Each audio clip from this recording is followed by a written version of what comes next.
Bien, vous avez lancé Photoshop. Alors, il est possible que ceux qui travaillent sur Mac aient Photoshop qui arrive comme ceci dans une fenêtre flottante. Vous confirmez? Vous arrivez à mettre le pointeur sur la barre de titre Adobe Photoshop là et à bouger. Parce que c'est comme ça qu'il vient et il est réglé comme ça quand il arrive. Ça, c'est ceux qui travaillent sur Mac. Ceux qui travaillent sur PC, vous n'avez pas cette fenêtre flottante. Enfin si, vous avez la possibilité par Windows, par les petites icônes de Windows, de faire transformer la fenêtre de Photoshop en fenêtre flottante. Mais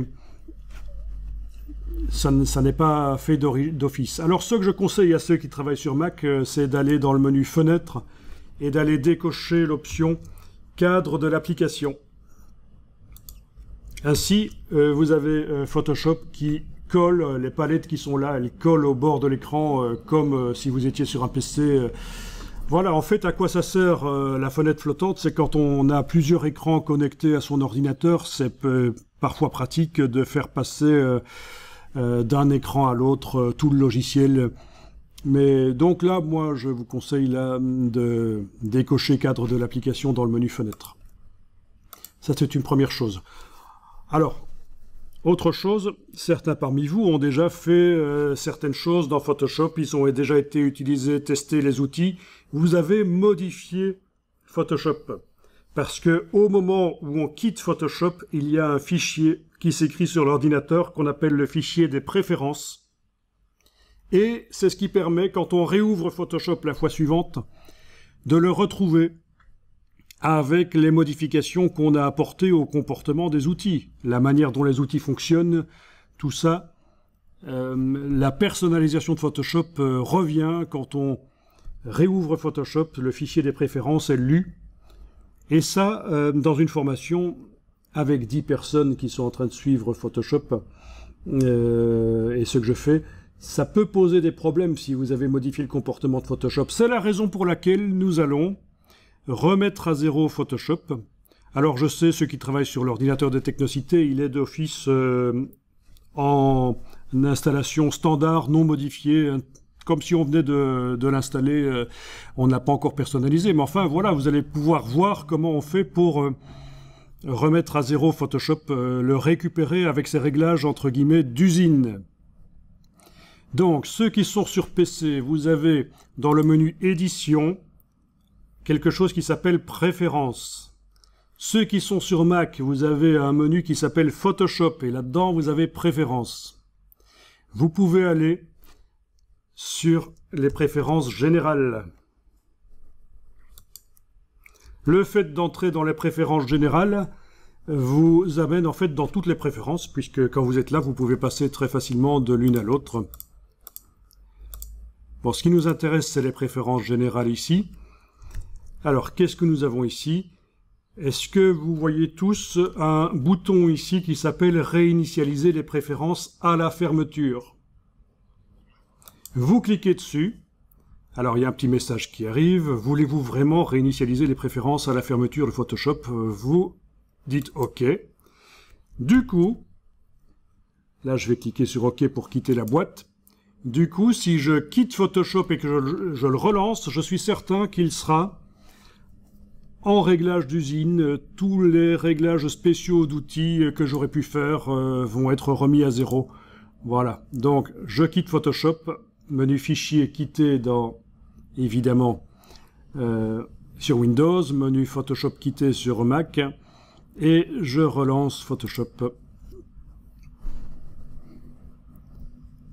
Alors, anciennement, je veux dire avec d'anciennes versions de Photoshop, il n'y a pas ce bouton qui existe dans les préférences générales. Il faudra utiliser une autre méthode qui consistera sur PC à enfoncer certaines touches. Alors, je vais le mettre ici dans le doc. Remise à zéro, oui, remise à zéro.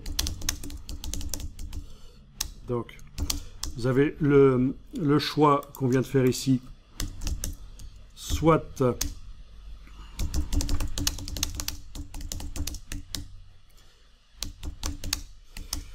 comment est-ce qu'il s'appelait encore? Je vais dire remise à zéro des préférences à la fermeture.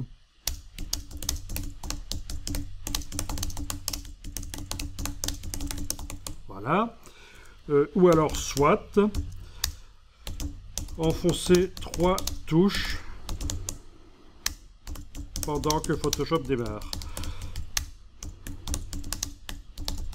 Et donc c'est utile pour les anciennes versions qui n'ont pas le bouton dans les préférences générales. Je corrigerai après les fautes de frappe. Et donc, quelles sont ces 3 touches? Sur PC, ce sera, je vais mettre ici une petite ligne pour séparer.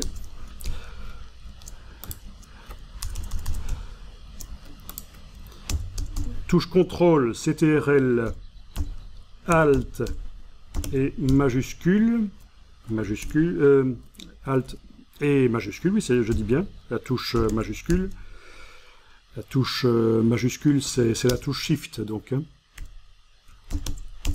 Parce que souvent, on la confond avec la touche de verrouillage majuscule, qui est le Caps Lock. La touche Shift. Voilà. Et sur le Mac, ce sera la touche commande, Alt et majuscule. Et là, ça nous amène vers la seule différence, presque, la seule différence qu'il va y avoir entre les raccourcis sur Mac et sur PC, c'est que quand un raccourci fait intervenir sur PC la touche contrôle, sur le Mac, il va falloir utiliser la touche commande, la touche CMD. Voilà.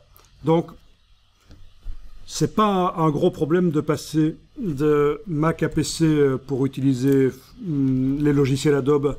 Il suffit juste, quand on est sur PC, d'utiliser la touche contrôle à la place de commande, et inversement, quand on est sur Mac, d'utiliser commande à la place de la touche contrôle. Mais les raccourcis restent les mêmes. Le logiciel fonctionne de la même manière. Les fichiers sont compatibles. On peut passer un fichier Photoshop de Mac à PC ou inversement. Parfois, les polices de caractère, il faudra procéder à des remplacements de polices, parce que les polices utilisées sur le PC ne seront pas disponibles sur le Mac. Voilà, ça, quand on utilise des polices de caractère dans le document Photoshop, ce sont des choses qui peuvent arriver. D'ailleurs, c'est une chose qu'on va devoir faire à un certain moment, c'est utiliser des polices de caractère dans les fichiers Photoshop. Comme ça, vous allez voir comment ça marche.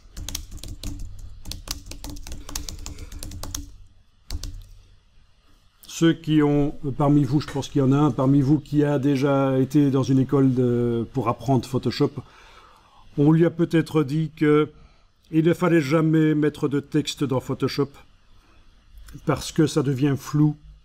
Mais en fait, il y a une astuce, et on la verra. Ça ne devient pas flou du tout. Et donc, le texte dans Photoshop, oui, ça se travaille. On met des effets spéciaux sur le texte, des enveloppes sur les mots pour les tordre. On met des contours, des biseautages du chanfrein, des ombres. Oui, c'est quand même assez puissant. Les flyers sont principalement faits dans Photoshop. Bien sûr, des documents plus longs, on va plutôt les faire dans Adobe InDesign, pour lequel c'est la force, gérer beaucoup de texte et beaucoup de pages.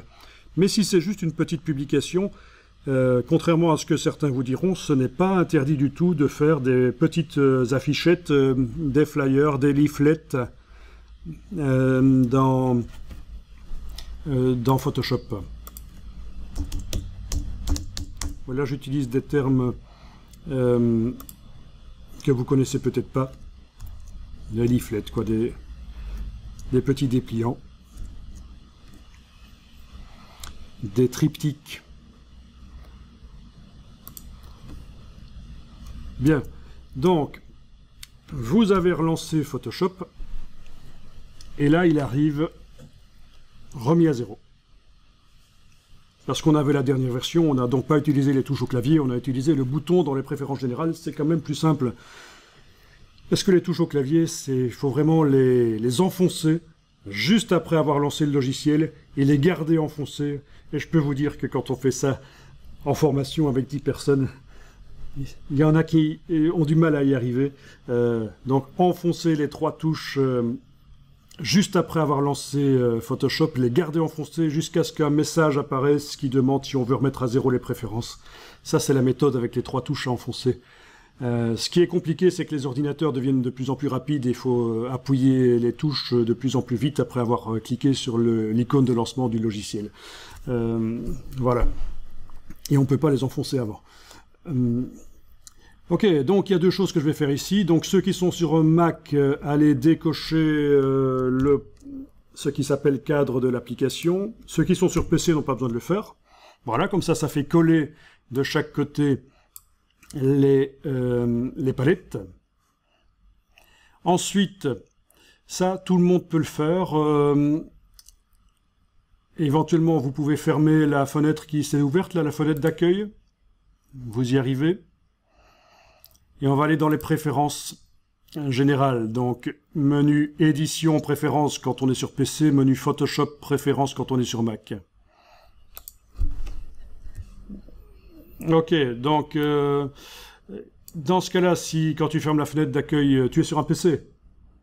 Ok, si tu fermes la fenêtre d'accueil, ça ferme Photoshop. À ce moment-là, essaye d'aller dans le menu édition, préférences. C'est possible d'y accéder? Général. Voilà. Et alors, est-ce que vous avez quelque chose qui s'appelle ici « Afficher automatiquement l'écran d'accueil ». D'accord, on va décocher ça. Parce que c'est quelque chose qui va sinon revenir régulièrement et nous ennuyer. On va se passer de cet écran d'accueil et on ira quand aucune image ne sera ouverte dans Photoshop, si on a besoin de l'écran d'accueil, voilà, on l'obtiendra en faisant une nouvelle image, tout simplement. Les paramètres de nouvelle image viendront. Voilà, voilà. Donc ça, c'est ce que je vous conseille de faire, parce que je sais que de toute façon, ça risque d'être un peu ennuyeux, cet écran d'accueil qui revient chaque fois. Ok. Alors, autre chose, la palette des outils. Vous devriez pouvoir la déplacer par sa barre du dessus, là. Et alors, vous avez cette double flèche sur laquelle vous pouvez cliquer, qui va vous mettre la palette des outils en 2 colonnes, et c'est beaucoup plus clair quand on est débutant. Et voilà, moi j'ai gardé l'habitude de travailler comme ça avec la palette des outils en 2 colonnes, parce que Photoshop a été avec des palettes des outils en 2 colonnes pendant très longtemps. Voilà, les icônes ici en bas, notamment, sont plus grandes, donc... D'accord, donc si tu as toujours le panneau d'accueil qui vient, éventuellement fais un nouveau document, oui, hein, clique sur nouveau, voilà, voilà, et ça va te faire une petite image là, voilà. Est-ce que la palette des outils, tu la vois? D'accord, donc on peut la faire passer en 2 colonnes, bien. Alors bien sûr, si vous avez cliqué sur la croix, la palette des outils s'en va, il va falloir aller la rechercher par le menu fenêtre tout en bas, outils. Ça, c'est des choses qui peuvent arriver.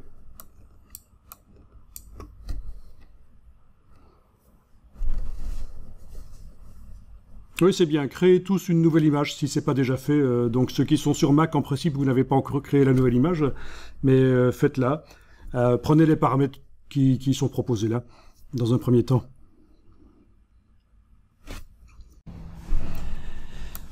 Au niveau de l'interface, on peut changer l'interface si on veut. Dans les préférences interface, vous avez le choix de différentes interfaces. Une plus sombre que celle qu'on avait, une plus claire et une encore plus claire. Ok. Donc, parfois, c'est plus simple de d'arriver à lire le texte en foncé avec un fond derrière clair, comme ça. Bon, c'est vous qui voyez. Moi, je vais revenir ici à l'interface qu'on avait. Donc, dans Préférences, Interface, c'était ici. Si ça va pour vous, maintenant si vous dites que vous préférez pour la suite que l'interface soit claire, que c'est plus facile de lire la visioconférence, je peux mettre l'interface claire. Quand je suis en situation réelle dans une salle de cours, je mets systématiquement l'interface claire, puisque sur la projection, on voit beaucoup mieux. Bien, vous avez tous une image qui est là, une image qui flotte, qu'on peut bouger. Ah, forcément, vous n'arrivez pas à la bouger, en effet, parce que vous êtes sur PC. C'est pas grave. Ce que je voudrais vous montrer dans un premier temps, alors. C'est vrai qu'il faut s'adapter. Certains sont sur Mac, certains sur PC. On va s'adapter. Ce que je vais vous montrer dans un premier temps, c'est l'action de la touche tabulation sur le clavier. Donc, si vous avez un clavier AZERTY, juste à gauche de la lettre A, vous avez une touche qu'on appelle la touche tabulation. Voilà. Il y a 10 ans, quand on parlait de la touche tabulation, tout le monde savait ce que c'est, mais maintenant, on est à l'ère des smartphones et on n'a plus trop l'habitude des ordinateurs parfois, alors que ça reste vraiment l'outil de prédilection pour faire de la vraie création. Donc, touche tabulation, si vous l'enfoncez brièvement, vous avez toutes les palettes qui disparaissent, mais pourtant, vous êtes toujours dans Photoshop. Si vous réenfoncez la touche tabulation brièvement, elles reviennent. Ça, c'est pratique, parce qu'à certains moments, quand vous êtes en train de travailler une image, vous avez déjà sélectionné votre outil, vous êtes déjà en train de travailler avec l'outil, vous n'avez plus besoin de voir les palettes, vous avez besoin de profiter de tout votre écran à fond pour mettre l'image en grand sur tout l'écran. Voilà, c'est escamoder toutes les palettes, la touche tabulation. Et en plus, c'est intéressant d'en parler parce que forcément, par erreur, vous allez peut-être enfoncer cette touche tabulation et dire que voilà, c'est quand même intolérable. Photoshop bug. Vous savez ce qu'on dit, hein, les bugs en général se trouvent entre le dossier de la chaise et l'écran. C'est une petite blague qui court pour dire que, voilà, parfois quand un logiciel ne fonctionne pas, c'est pas toujours le logiciel qui bug. Bien, alors vous avez la touche Shift, donc la touche majuscule. Si vous l'enfoncez sur le clavier, vous la gardez enfoncée et vous enfoncez brièvement la touche tabulation, ce qui se passe, c'est que c'est uniquement les palettes de droite qui disparaissent. Donc c'est Shift, j'ai le doigt enfoncé sur la touche Shift, je le garde enfoncé, et avec un autre doigt, j'enfonce tabulation, et ça escamote ou pas les palettes de droite. Donc très intéressant aussi, parce que voilà, on garde la palette des outils, on garde la palette des options là au-dessus, on garde les... voilà, uniquement ça. Vous l'avez tous, la palette des options là au-dessus. Cette palette-là que je suis en train de faire apparaître et disparaître par le menu Fenêtre, Options. Elle apparaît bien chez vous, c'est bien, c'est une palette contextuelle en fonction de ce qu'on est en train de faire. Elle va vous montrer des choses qu'on peut faire, voilà, en fonction de l'action que vous êtes en train de faire, de l'objet qui est sélectionné, le calque sélectionné. Là, le contenu de la palette va disparaître en fonction de l'outil sélectionné aussi, voilà. Voilà, typiquement, si vous activez par exemple, par un simple clic, vous activez l'outil texte dans la palette des outils, vous avez le contenu de la palette, des options du dessus qui contient des choses qui concernent le texte. Alors, tout ce qui apparaît là au-dessus, en fonction de l'outil qui est activé, ce sont des choses qui viennent des palettes. C'est redondant, c'est une recopie de ce qui se trouve dans les palettes. Par exemple, ce qu'on voit apparaître là quand on enclenche l'outil texte là au-dessus, ces choses-là, ce sont des choses qui viennent de palettes. Alors les palettes, elles sont toutes dans le menu Fenêtre. Ah oui, certains ont Photoshop en anglais peut-être. Il me semblait avoir compris. Donc, il ne faut pas hésiter à le dire si à un certain moment vous êtes perdu. Je connais la version anglaise aussi, donc je peux vous en parler. Voilà. Donc, si je vais dans le menu fenêtre jusqu'à la ligne caractères, la palette caractères apparaît, voilà, avec plein de choses. Et c'est une partie de ces choses qui sont là au-dessus. Donc, en fait, tout ça pour dire, les logiciels Adobe paraissent plus complexes qu'ils ne sont en réalité, parce qu'il y a, à différents endroits, il y a les mêmes choses qui se retrouvent. Voilà. Tout le monde voit sa palette caractères qui est apparue comme ça? Oui. La palette caractères est arrivée avec une autre palette qui est collée, palette paragraphe, donc on passe de l'un à l'autre. Donc ça c'est relativement récent dans l'histoire de Photoshop, ces palettes-là, surtout la palette paragraphe, parce que maintenant on peut faire du texte vraiment bien dans Photoshop. Et typographiquement, la qualité des caractères est très bonne. Pourquoi? Ben parce que c'est le moteur typographique du logiciel de mise en page InDesign qui a été intégré à Photoshop. Donc, c'est aussi bon que InDesign, mais ça ne peut pas gérer beaucoup de textes, des pages, des dizaines de pages. Non, ça c'est InDesign. Mais typographiquement, si je fais quelques paragraphes sur une image et que je fais des flyers, des petites affichettes, dans Photoshop, ce sera très valable, aussi valable que dans InDesign.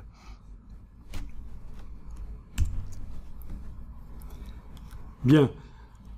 Alors, cette palette peut se contracter avec la double flèche ici. On peut la faire réapparaître. Voilà. Cette palette peut être détachée. Si je la prends par exemple là, je vais pouvoir la détacher en principe. Oui, voilà. Elle est devenue une palette flottante que je peux mettre où je veux sur l'écran. Voilà. On peut gérer soi-même les palettes qui nous intéressent le plus, les coller ensemble, enregistrer la configuration. On ne va pas le faire tout de suite, mais enfin, vous pouvez personnaliser votre espace de travail dans Photoshop. Pour l'instant, c'est l'espace de travail basique, ce qu'ils appellent le essentiel. Voilà. Si vous allez dans le menu fenêtre, espace de travail, vous voyez qu'il y en a quelques-uns qui sont prédéterminés et les indispensables, c'est ça qu'ils appellent. Oui, en anglais c'est essentials, mais ici c'est les indispensables. Il y a certaines configurations de palettes qui sont donc plusieurs palettes mises ensemble, collées ensemble d'une certaine manière pour faire de la 3D dans Photoshop, parce qu'on peut inclure des objets 3D dans un décor et d'autres choses, vous voyez. Mais on va garder les choses comme ça. Et donc on peut aussi se faire ses propres configurations de palettes. Ce n'est pas ce qu'il y a de plus intéressant dans un premier temps dans Photoshop.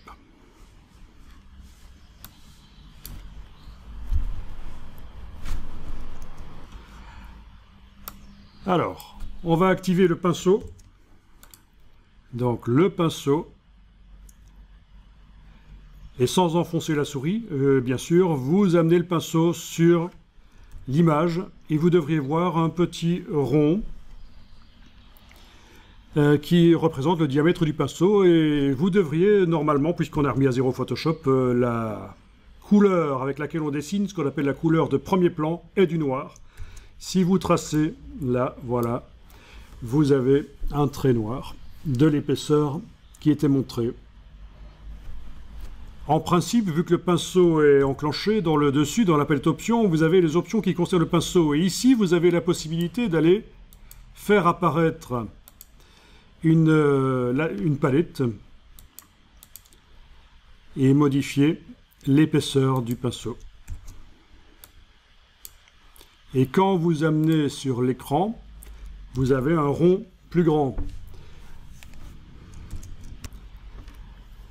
Alors quand je montre ça, on me dit parfois, mais chez moi je ne vois pas le rond du pinceau. j'ai une croix à la place, comme ça.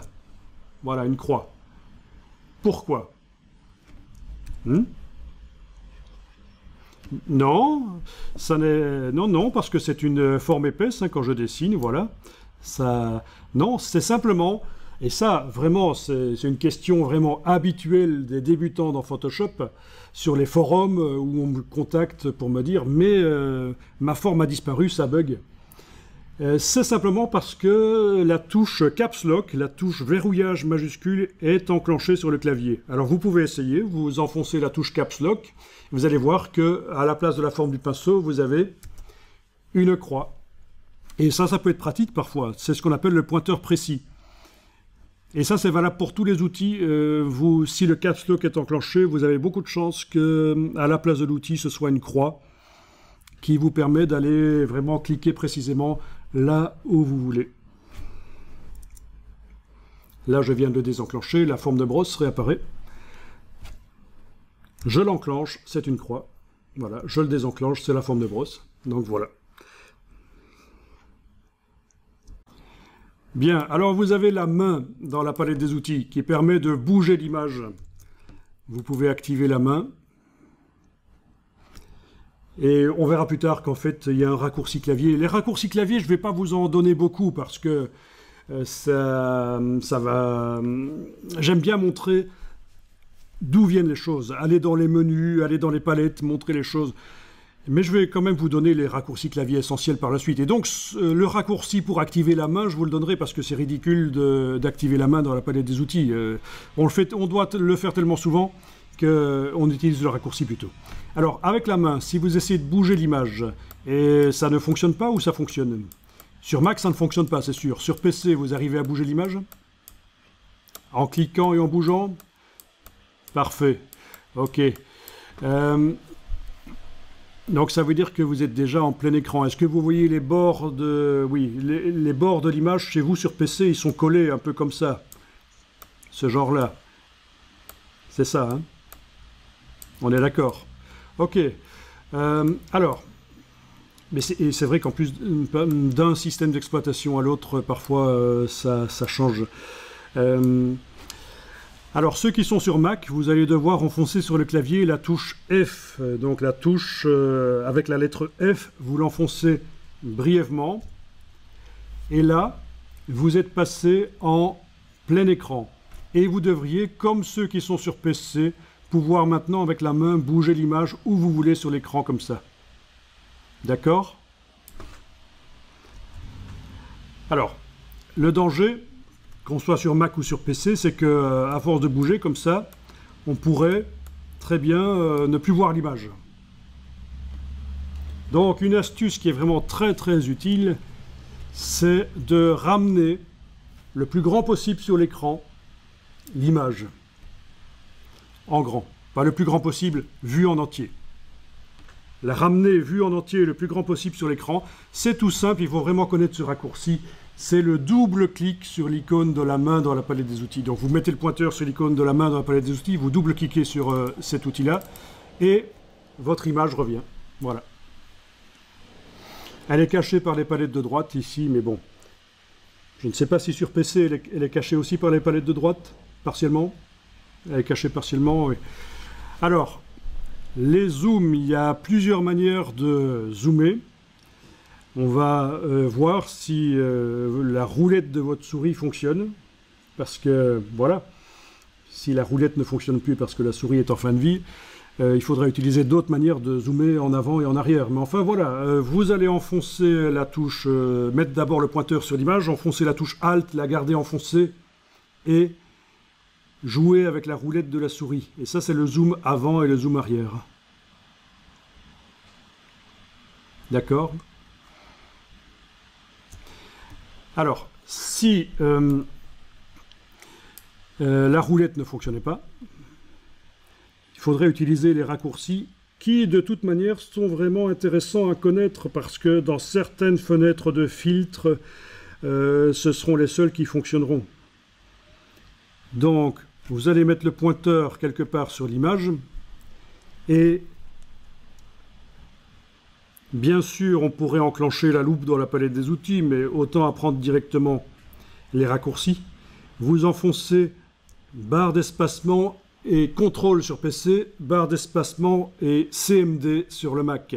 Est-ce que vous voyez une icône de loupe plus qui apparaît? Et vous cliquez.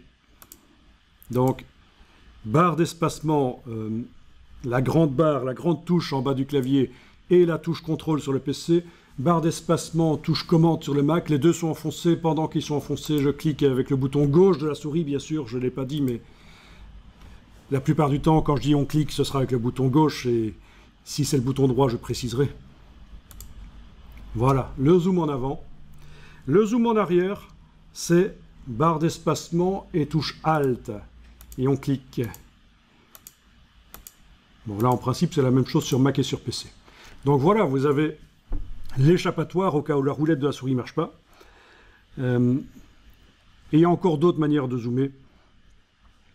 Mais je ne vais pas compliquer les choses ici. Il y a encore deux autres manières de zoomer, même trois, allez.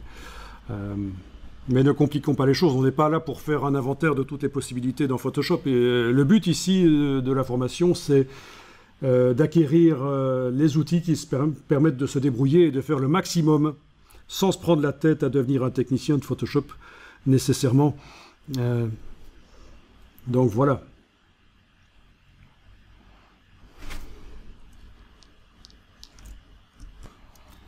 Alors, barre d'espacement, touche commande sur le Mac, barre d'espacement, touche contrôle sur le PC, c'est donc le raccourci pour activer la loupe positive.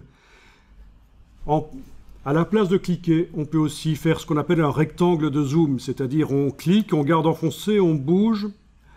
Voilà. Ça ne fait pas vraiment ce que je voulais que ça fasse parce qu'une autre chose est venue en plus interférer, mais c'est pas grave. En gros, ça marche quand même. On agrandit la partie sur laquelle on a commencé à cliquer. Donc c'est barre d'espacement, touche contrôle sur le PC, barre d'espacement, commande sur le Mac. Cliquez et bougez vers la droite, ça zoome en avant, vers la gauche, ça zoome en arrière. Voilà. Donc quand on veut cliquer sur une partie précise de l'image, c'est quand même pratique. Oui. Pour que ça fasse exactement ce que je voulais que ça fasse, le rectangle de zoom, il faudrait que j'aille désactiver les choses, mais c'est pas grave, ça me convient parfaitement. Ne compliquons pas les choses. Bien, donc ce qu'on vient de faire, c'est les raccourcis qui vous évitent d'aller enclencher la loupe. Voilà. La main et la loupe, ça sert à rien, en fait. D'aller les enclencher, c'est vraiment nul. D'ailleurs, on va aller réenclencher le pinceau ici. Le pinceau normal, pas celui avec la flèche, hein. Voilà, vous réactivez le pinceau et vous allez pouvoir utiliser les raccourcis comme vous voulez. Donc, Alt roulette si on veut, oui. Barre d'espacement toute seule sur le clavier, ça je ne vous l'ai pas encore dit, c'est le raccourci de la main. La barre d'espacement toute seule enfoncée sur le clavier, c'est le raccourci de la main. Alt roulette pour zoomer en avant, en arrière. Et on a aussi les raccourcis. Barre d'espacement commande ou barre d'espacement contrôle, cliquez pour zoomer en avant, barre d'espacement Alt, cliquez pour zoomer en arrière. Voilà, vous êtes paré pour naviguer dans une image Photoshop. Il existe ce qu'on appelle le navigateur. Menu fenêtre, navigation. Ça, c'est une palette qui vous montre en permanence quelle est la partie d'image que vous êtes en train de voir. Par exemple, si je zoome sur cette partie-ci, la palette navigation me montre que c'est cette partie-là, encadrée de rouge, que je suis en train de voir en grand sur l'écran. Cette palette navigation peut s'agrandir et si vous disposez de plusieurs écrans, elle peut même être sur un écran toute seule en grand. Alors bien sûr, pour un travail aussi simple que celui qu'on a fait là, ça n'a aucun sens. Mais Pour des travaux très complexes, c'est utile. Alors, regardez, vous allez tester après. Je vais prendre ici par son...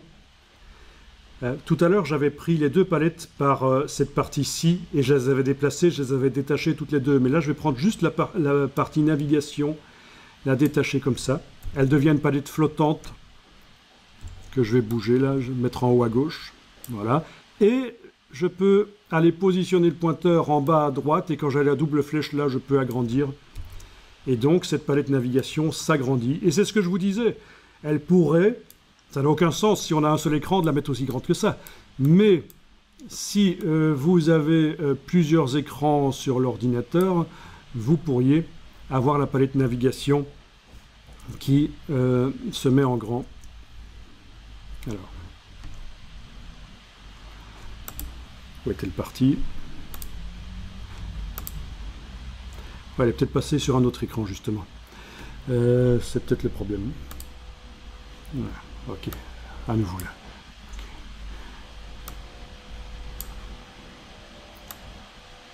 Donc, à mettre dans un coin de votre tête, comme pas mal de choses qu'on va voir, c'est à mettre dans un coin de votre tête quand vous allez travailler, savoir que vous allez pouvoir utiliser ça. Bien. Alors ce rectangle rouge dans la palette navigation peut se bouger aussi pour décider qu'on veut voir autre chose de l'image. Je vais quand même la faire plus petite là. Voilà. Donc ce rectangle rouge peut être bougé pour passer d'une partie à l'autre de l'image qui est en grand derrière. Ok. Là je ferme la palette navigation. Bien, vous avez le pinceau, vous voyez le rond du pinceau. Parfait. On a vu pour modifier la dimension du pinceau, aller au-dessus, ici, jouer sur le curseur épaisseur. Je vous montre le raccourci pour modifier la dimension du pinceau. Vous n'aurez plus besoin d'aller sur le curseur là au-dessus, vous allez pouvoir le faire directement dans l'image. Vous allez enfoncer, que vous soyez sur un Mac ou un PC, vous enfoncez les deux touches CTRL et ALT. Donc si vous êtes sur un Mac, c'est bien CTRL et ALT qu'il faut enfoncer. Vous les gardez enfoncés sur le clavier. Si vous êtes sur un Mac, vous allez utiliser le bouton gauche de la souris. Si vous êtes sur un PC, vous allez utiliser le bouton droit. Donc en ayant les deux touches CTRL-ALT enfoncées, bouton gauche du Mac ou bouton droit du PC, vous cliquez, vous bougez de gauche à droite. C'est la dimension de la brosse que vous êtes en train de modifier. Ça, c'est le raccourci de la brosse. Et voilà, quand la brosse a la bonne dimension, vous lâchez les touches CTRL-ALT. Là, je les réenfonce, je la fais plus petite. Voilà. Voilà, donc, le changement de diamètre.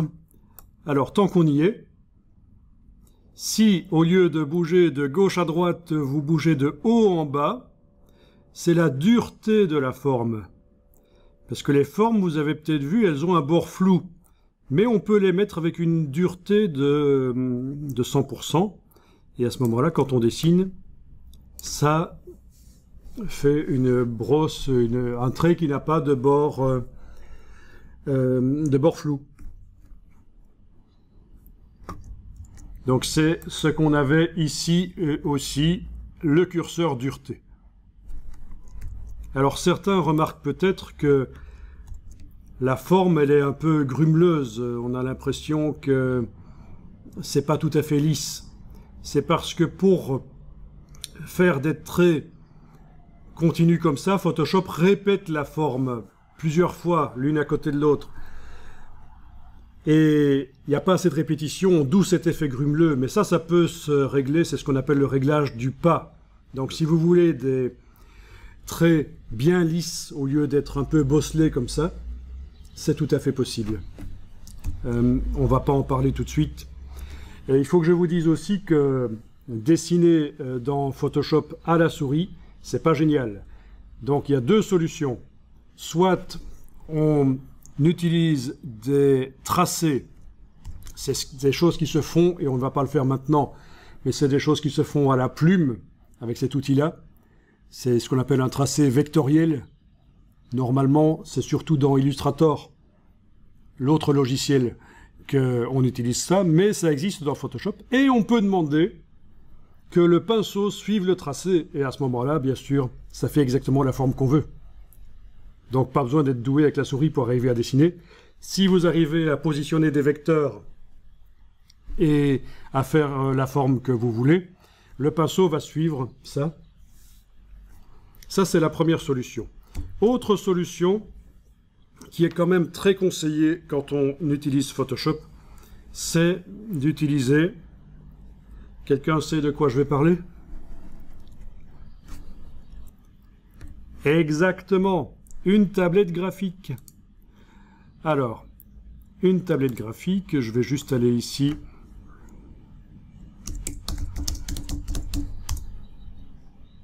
Donc par habitude, je tape ici la marque de la tablette, mais ce n'est plus le leader du marché incontestable comme avant. C'est eux qui faisaient les produits les meilleurs, mais maintenant il y a une autre marque qui fait aussi bien et moins cher, donc voilà, tout ça pour vous dire, moi je suis pas là pour vous vanter un produit, mais juste j'ai tapé ici Wacom. C'est depuis, bon, moi j'ai commencé à travailler sur des tablettes Wacom au début des années 90, oui, sur la station EVS Videopen pour faire la retouche vidéo, la retouche de films vidéo. On faisait des petits films pour Canal+, etc. Eh bien, il y avait une grosse tablette Wacom. Donc, ils sont depuis très longtemps sur le marché des tablettes. Mais récemment, d'autres marques sont apparues et sont devenues aussi bonnes. Je vais vous en montrer après. Mais en tout cas, voilà, c'est ça une tablette graphique. Alors, il est possible d'utiliser des tablettes genre Android ou iPad à la place. Ça marche aussi. C'est aussi une possibilité nouvelle. Alors, les tablettes graphiques viennent avec un écran intégré ou pas. Il ne faut pas nécessairement un écran intégré. On la pose devant l'écran de l'ordinateur qu'on utilise. Il y a un stylet qui est sans fil, bien sûr. Un stylet sans fil, là, il est posé sur son support. Sans fil et sans pile. C'est alimenté par un champ magnétique qui est sur la tablette qui alimente en électricité le stylet. Puisque l'électricité peut être transformée en magnétisme et inversement. C'est comme ça que ça marche depuis des décennies, ces tablettes. Et vraiment, pour faire de la retouche photo, c'est bien. Et encore plus de l'illustration, bien sûr. C'est fort utilisé. Alors, est-ce que ça coûte cher? Il y a tous les prix. Il y a tous les prix. Les plus grosses, avec écran intégré, les plus grandes vont vous coûter 4000 €, je pense, quelque chose comme ça. Mais bien sûr, il ne faut pas, et encore une fois, je ne fais pas la pub d'Amazon ici, hein, c'est par hasard, je suis arrivé là-dessus. Alors, le prix, je vois pas le prix, mais c'est pas grave. Il ne faut pas ça nécessairement. Une petite tablette qui coûte 50 € va tout à fait convenir. Il ne faut pas penser qu'il vous faut une tablette qui a la même taille que l'écran. Pas du tout. Ça peut être une petite tablette. Voilà, on en trouve ici à 39 €. Voilà. Tiens, à côté, il y en a une à 2700. Ok. Il y a tous les prix. Voilà, 3549. C'est pour les illustrateurs. Hein. Les illustrateurs utilisent ce genre de choses. Hein. Avec écran intégré. Donc directement sous le trait, on voit ce qu'on dessine, mais on peut très bien s'en sortir avec une un écran qui est en face là, et puis on regarde l'écran pendant qu'on est en train de manipuler la tablette. C'est juste une petite habitude, faut juste pas la mettre à gauche ou à droite, faut bien la mettre en face de l'écran, sinon votre cerveau il est difficile de s'habituer à la tablette. C'est juste ça l'astuce. Donc, vraiment, on en trouve dans les magasins discount, genre Aldi, Lidl, on en trouve parfois, surtout chez Aldi je pense, chez Action. On trouve ce genre de choses parfois pour vraiment pas trop cher, entre 40 et 60 euros, vous avez une tablette et c'est vraiment, pour faire la retouche, c'est vraiment conseillé pour remplacer la souris. Voilà. Alors,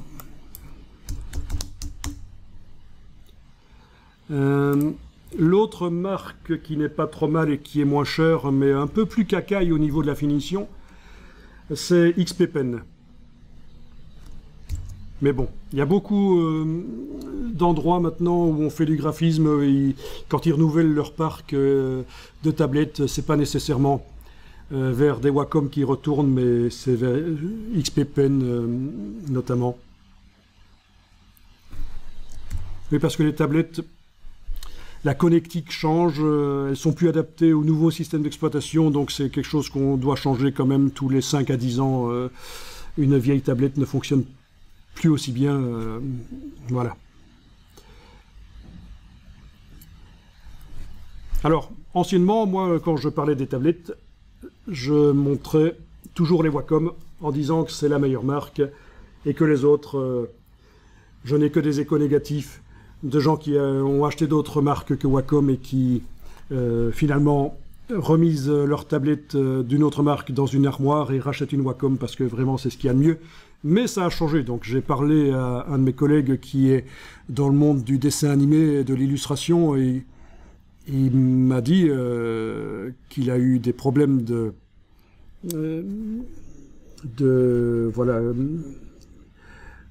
service après-vente. Voilà, je cherchais le nom de service après-vente avec Wacom et que finalement il est passé à XP Pen et que c'est tout aussi bien et moins cher.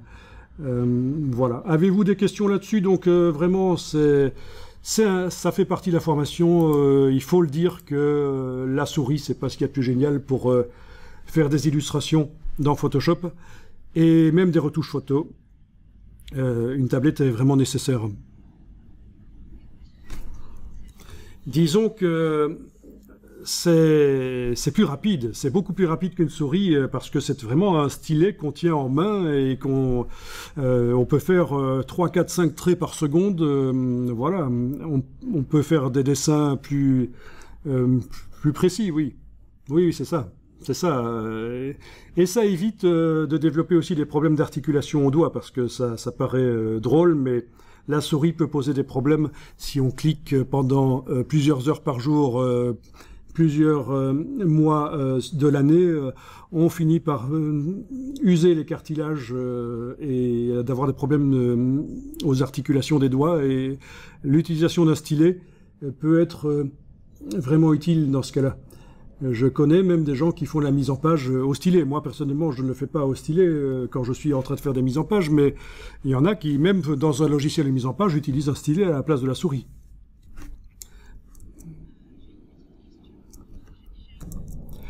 Donc, les tablettes, ça ne remplace pas la souris de l'ordinateur nécessairement, parce que la souris de l'ordinateur reste active à côté. Il y en a même certaines qui sont livrées avec une souris sans fil qu'on met sur la tablette. Voilà, donc envisagez ça. Peut-être que votre tablette Android ou iPad peut déjà servir à être connecté à l'ordinateur et servir de tablette pour faire de la retouche. Voilà, donc chaque cas est particulier. Bien. Donc, l'image ici, on va l'enregistrer. Même si c'est pas grand-chose, mais c'est l'occasion de voir la boîte d'enregistrement. Donc, vous allez dans le menu Fichier, Enregistrer sous. Alors, vous avez... Ça, c'est parce qu'on a remis à zéro. Parce que ça ne s'affichait plus chez moi depuis pas mal de temps. Il y a deux possibilités d'enregistrer, soit sur l'ordinateur, soit en ligne. Oui, parce que ça, c'est la nouvelle manière de faire. On peut passer d'un ordinateur à l'autre et on retrouve ces documents parce qu'ils sont sur le cloud. Bon, ici, on va choisir enregistrer sur votre ordinateur. Voilà, vous choisissez l'emplacement. Ça peut être le bureau, si vous voulez.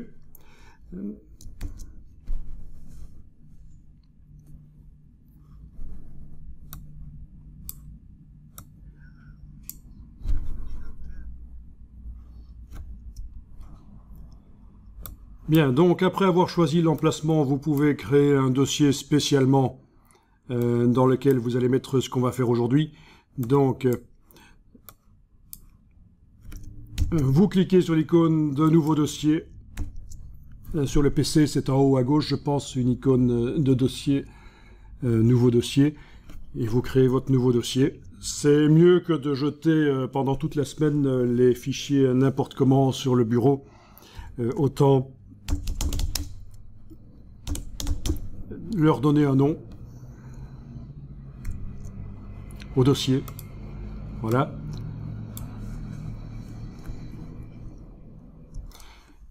Donc voilà, c'est les deux choses que vous avez dû faire pour l'instant. On n'a pas encore vraiment enregistré, on est juste dans la boîte enregistrée sous. On a désigné l'emplacement global où on veut enregistrer. On a créé un nouveau dossier dans lequel on se trouve. Voilà. Et Photoshop nous propose d'enregistrer plusieurs choses. Ici, le format de fichier. Donc, avec quel logiciel ça va être compatible. Donc, le format natif de Photoshop, le format d'enregistrement d'image le plus logique, c'est Photoshop. Bon, bien sûr, quand on parle de format, ça n'a rien à voir avec les dimensions de l'image. Vous savez que c'est juste la manière d'écrire le fichier, l'encodage du fichier. Avec quoi est-ce qu'il va être compatible, avec quel logiciel? Donc, le fichier de type Photoshop, un fichier PSD, c'est l'extension, va être compatible avec Photoshop, bien sûr, mais aussi avec tous les logiciels Adobe, et avec plein d'autres logiciels qui ne sont pas Adobe, mais qui sont capables d'ouvrir des fichiers Photoshop, y compris des fichiers Photoshop complexes qui contiennent des calques, donc des niveaux de construction, ce sont les calques.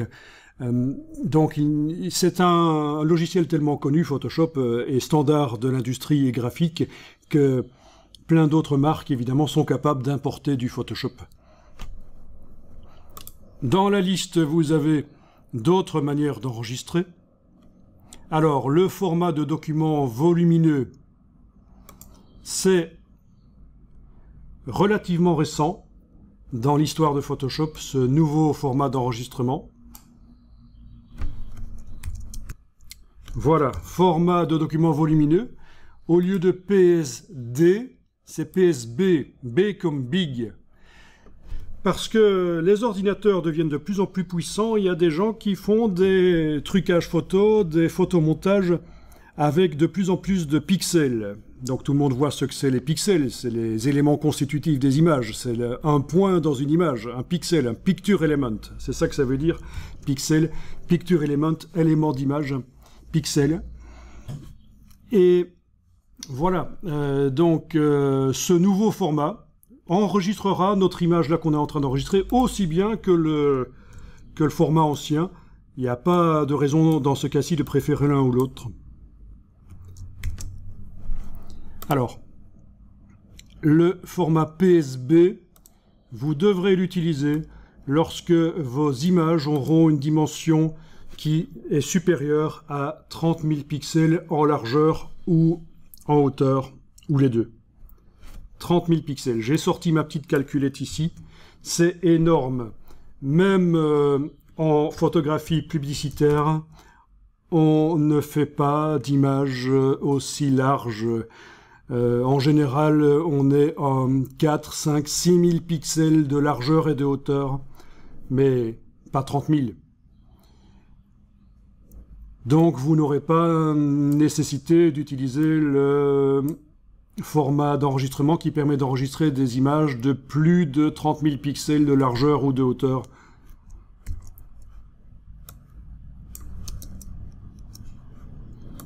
Pour vous donner une idée, voilà, je vais ici vous indiquer combien il y a de pixels sur une image, sur une télévision. Télévision haute définition. 1920 pixels en largeur, 1080 pixels en hauteur. C'est ce qu'on appelle le format HD. Je ne parle pas des dernières télévisions 4K ou 8K, bien sûr. Bon, 2 millions de pixels et un peu plus, hein, voilà. Et une image Photoshop qui ferait 30 000 pixels fois 30 000 contient 900 millions de pixels. Donc ça c'est 30 000 pixels sur 30 000. 900 millions de pixels, c'est énorme. Vous n'irez jamais jusque-là, sauf si vous faites des erreurs de manipulation dans Photoshop. J'ai déjà vu les gens qui se plaignaient que leur ordinateur était lent, alors que ça venait d'une erreur, ils avaient créé beaucoup trop de pixels par erreur. Voilà. Donc, en gros, le format PSB, vous ne devrez normalement pas l'utiliser. Qui utilise ça? Les gens qui font du gigapano, c'est-à-dire qui photographient en très haute définition des panoramiques avec une tête robotisée sur leur appareil photo. Je pourrais vous montrer ça. Arnaud Frisch, dont je vous ai parlé tout à l'heure, est spécialisé là-dedans. On met un appareil photo sur une tête robotisée. On laisse travailler ça pendant quelques temps. Ça photographie au téléobjectif tout un paysage, donc très détaillé. Et puis après, on remet ça ensemble pour créer une photo panoramique ultra haute définition que vous avez peut-être déjà vu. Vous avez peut-être déjà vu ce genre de choses où on peut zoomer à l'infini quasiment dans un paysage et ça reste toujours net. Voilà, ça c'est le genre de choses. Ou alors, quand ceux qui font de l'astronomie, photographie des étoiles, il y a besoin... ou d'autres usages scientifiques des images, parce que Photoshop peut être utilisé aussi dans le monde scientifique, pas seulement l'astronomie, pour faire des analyses, des pseudo-couleurs, etc. Voilà. Le format PSB, c'est maximum 300 000 pixels de largeur. 300 000 pixels fois 300 000, ça nous fait, voilà, 90 milliards de pixels. C'est monstrueux. C'est le maximum que Photoshop peut enregistrer. Et bien sûr, il faut avoir après les disques durs derrière qui sont capables d'enregistrer. Ça fait des images qui font plusieurs téraoctets de données. Je vous rappelle, l'image d'une télévision, 1920 pixels fois 1080, c'est 2 millions de pixels. Donc c'est déjà pas mal. Et les appareils photo intégrés au smartphone font du 8, 10, peut-être plus millions de pixels. Les appareils photo plus professionnels, les reflex, les mirrorless, vont monter jusqu'à 40 millions de pixels. Voilà. On est loin des 90 millions de pixels d'une image 30 000 pixels sur 30 000 ou des 90 milliards d'une image 300 000 sur 300 000. Voilà, maintenant vous savez ce que c'est le format PSB, vous allez parfois le voir. Si vous avez enregistré en PSB, c'est pas un problème, c'est la même chose que le PSD. C'est juste pour les images très volumineuses. Alors, qu'est-ce qu'il y a d'intéressant ici? Bien sûr, le JPEG, qui est un format qui compresse avec perte, c'est-à-dire c'est un peu l'équivalent du MP3 pour la musique. Ça supprime les choses que vous êtes censé ne pas entendre parce que vous n'avez pas l'oreille assez fine. Mais il faut surtout pas enregistrer ces images au format JPEG parce que ça crée des artefacts. On aura l'occasion d'en reparler. C'est un format, ce qu'on appelle un format de sortie finale. Quand on veut diffuser l'image sur Facebook ou ailleurs, ou même la vendre sur un site de stock de photos, des banques d'images, puisqu'il y a possibilité, tout le monde peut vendre ses images en ligne de nos jours. Le JPEG, ça pourrait être une solution, mais c'est certainement pas là-dedans qu'on va enregistrer un fichier qu'on doit retravailler. Alors, si votre appareil photo produit des fichiers JPEG, il faut absolument le régler pour qu'il produise autre chose. Pour qu'il produise du RAW ou du TIFF, qui sont des formats de fichiers non destructifs. Toutes les informations y sont. Si on fait des retouches, on peut faire ressortir des couleurs, des détails. Bon, vraiment, le JPEG, format de sortie final, pas en tant que fichier de travail, donc on va éviter. Voilà, le Photoshop PDF, ce sera, et ça c'est l'astuce dont je vous parlais tout à l'heure, quand vous faites des flyers, quand vous mettez du texte dans Photoshop, il faudra absolument enregistrer le fichier au format Photoshop PDF. Ainsi, les polices de caractères seront bien très nettes, comme si ça venait d'un logiciel de mise en page, et ce ne sera pas pixelisé, on ne verra pas des gros pixels, des gros carrés sur le bord des polices de caractères. C'est ça l'astuce si on veut faire du texte dans Photoshop, c'est de le finaliser en Photoshop PDF. Ok, donc il y a d'autres choses, mais qui ne sont pas très intéressantes. Je ne vais pas m'étendre là-dessus. Il ne s'agit pas d'étudier en gros ça. Donc on va le faire au format Photoshop. Alors le PNG, c'est un format pour le web. Donc il y a du PNG, voilà, du PNG 8 et du PNG 24. Le PNG 8 ne va contenir que 256 couleurs. C'est un peu l'équivalent d'un GIF. Et le PNG 24 est utilisé pour le web. C'est un format non destructif, c'est mieux que le JPEG. Et il peut y avoir de la transparence. Donc le PNG peut avoir de la transparence, donc en plus des 16 millions de couleurs, dans le cas du PNG 24, on peut ajouter une couche de transparence, et ça c'est pas mal pour faire du web. C'est après, quand on clique sur enregistrer, qu'une nouvelle boîte arrive et qui nous permet de dire quel type de PNG on veut. Voilà. Donc dans ce cas-ci, format Photoshop. Alors une autre information qui apparaît ici, profil ICC sRGB. Alors les profils, ça indique, et ça s'inscrit dans le fichier, ça indique pour quel appareil l'image est prévue, sur quel appareil l'image apparaîtra avec des couleurs correctes, les bonnes couleurs. Alors qu'est-ce que c'est en infographie, en graphisme, les bonnes couleurs? Ça ne veut pas dire des jolies couleurs, ça veut dire les couleurs que le créateur a choisi de mettre dans l'image.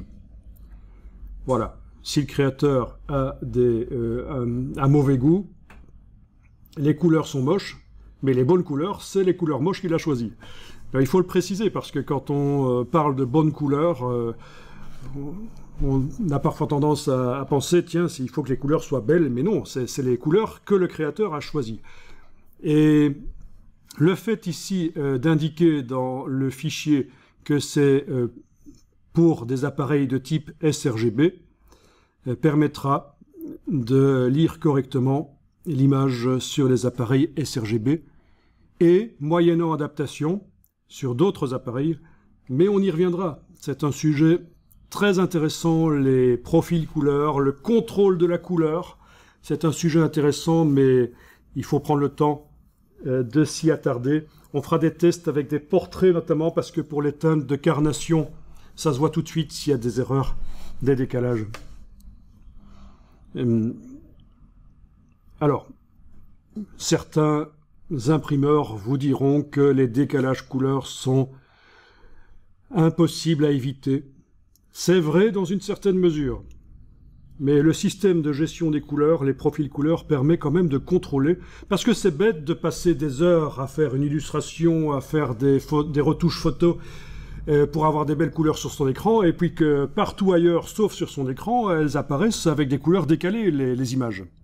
Donc c'est quand même intéressant de s'intéresser un peu à cette question des profils couleurs.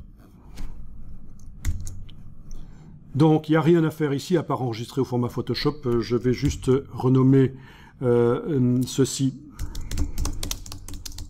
premier test pinceau, vous mettez ce que vous voulez comme nom. Et puis, je vais faire sur le PC un CTRL-W, sur le Mac un commande-W, ce qui correspond bien sûr à un fichier fermé. CTRL-W ou CMD-W. Et voilà.